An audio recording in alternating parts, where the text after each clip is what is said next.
Hello everybody, hope you're doing marvelously well.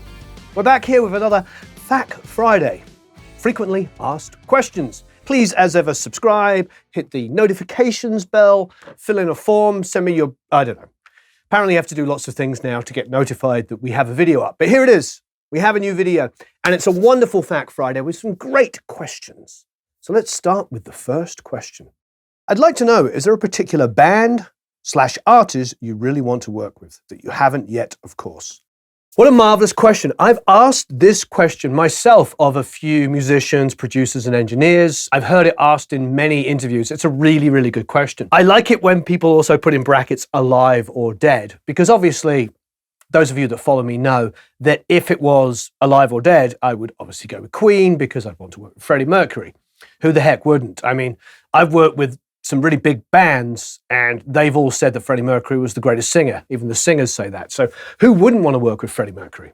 David Bowie. I mean, the list is endless. Now, let's move into the present. At the moment, in rock, there's some amazing bands of different genres. Probably Radiohead would be a top of anybody's list, of any rock producer, engineer, or mixer, even assistant, team maker, you name it. All of us would love to work with Radiohead.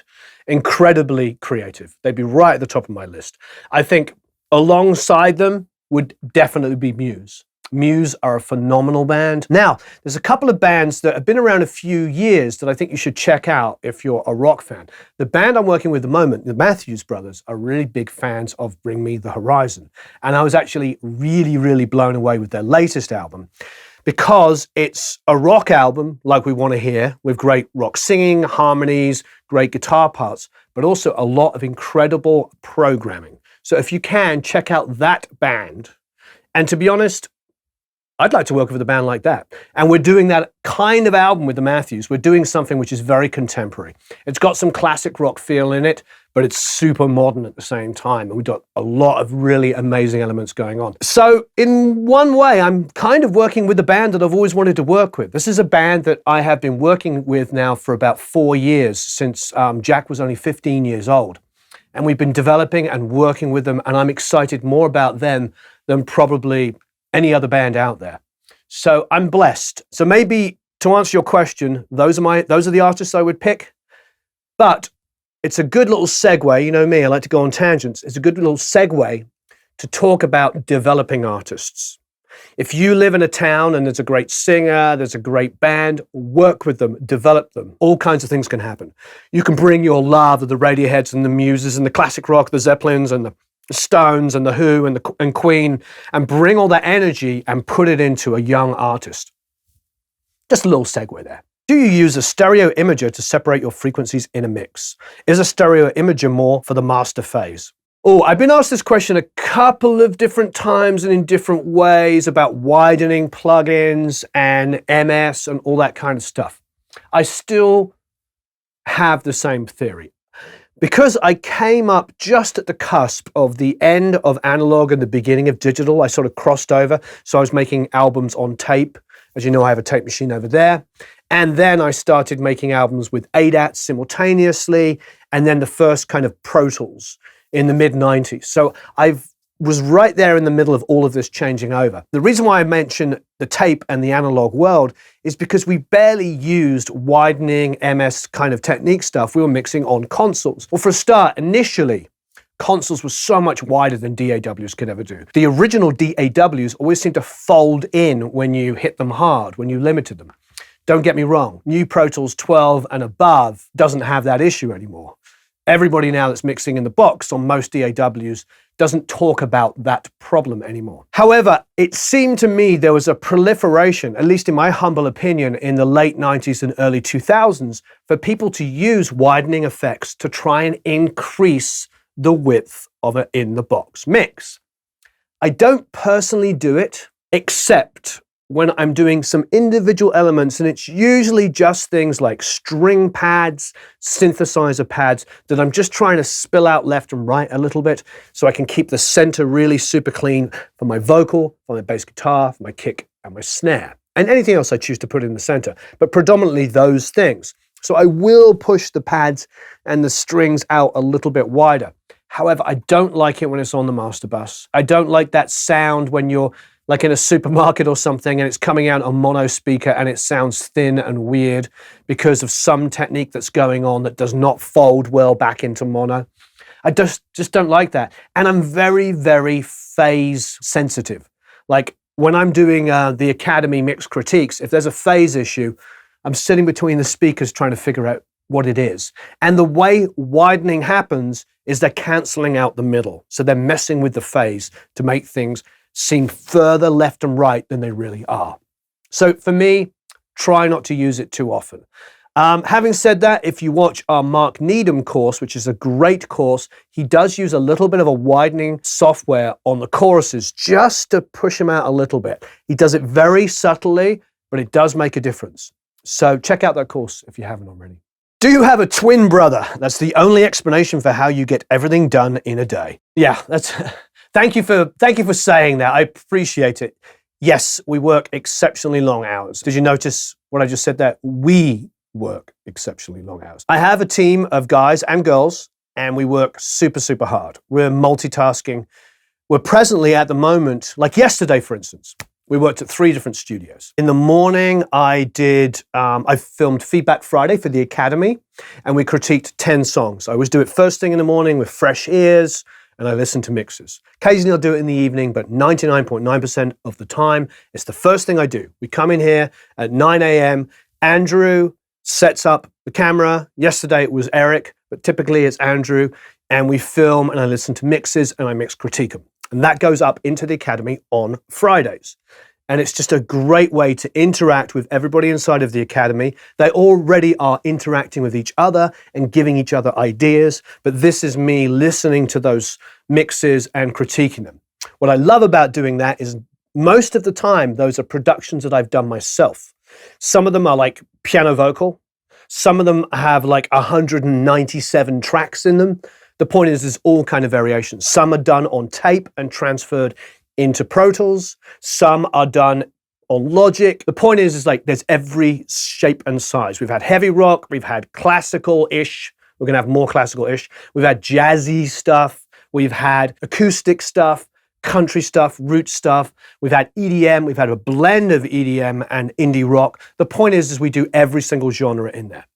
We cover all of the bases. So I like to start in the morning fresh. So that was yesterday. Then at 10:30 the same day, we went on and did a 1 hour and 15-minute live stream on YouTube, which we try to do every Thursday. Then it would have been about 12. Yes, it was 12. Eric dropped me off at Harmony Studios, and I worked with a new artist, which is signed to a Japanese label. And the A&R person came down, and we listened to about 4 songs that we'd been producing, went through it with the A&R person. Then I did a conference call with a couple of people on Skype. And then after that, Ace Frehley turned up with Fernando, who's this incredibly talented guy, Ken Sharp, those of you know Ken Sharp, the writer, and also the singer-songwriter. And then we worked on a track and we finished at 1 a.m. So my day started at 9 a.m., work, and finished at 1 a.m. And that is not every day, but it's a lot of days a week.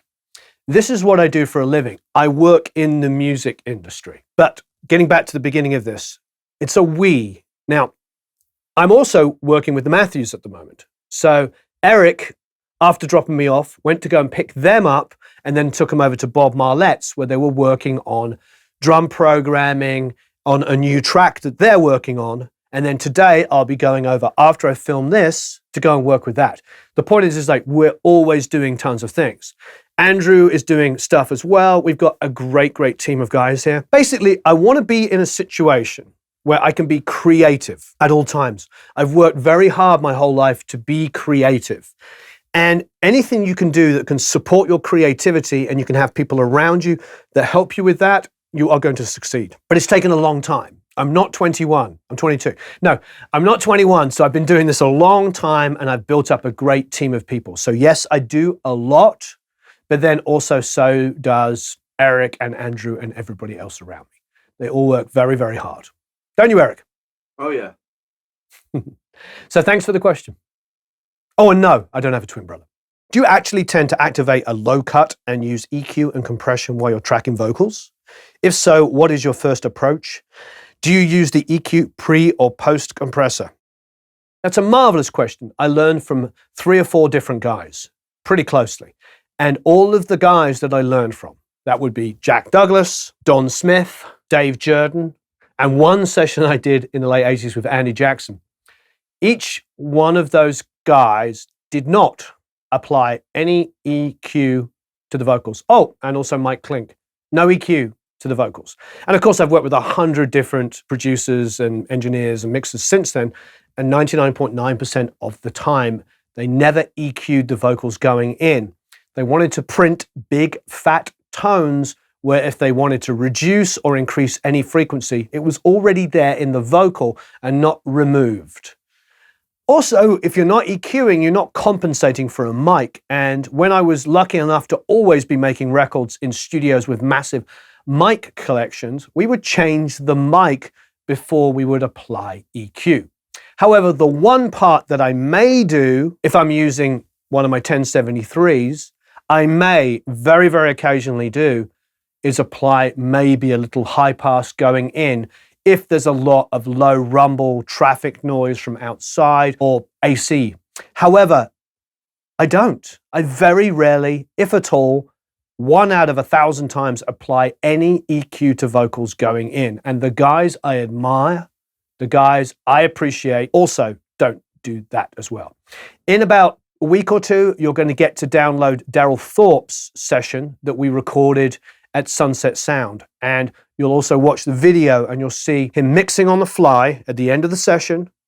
And you'll also see what he did EQing on the way in. And there's little, if nothing, applied. It's all about mics, having the right mics, and putting them in the right position.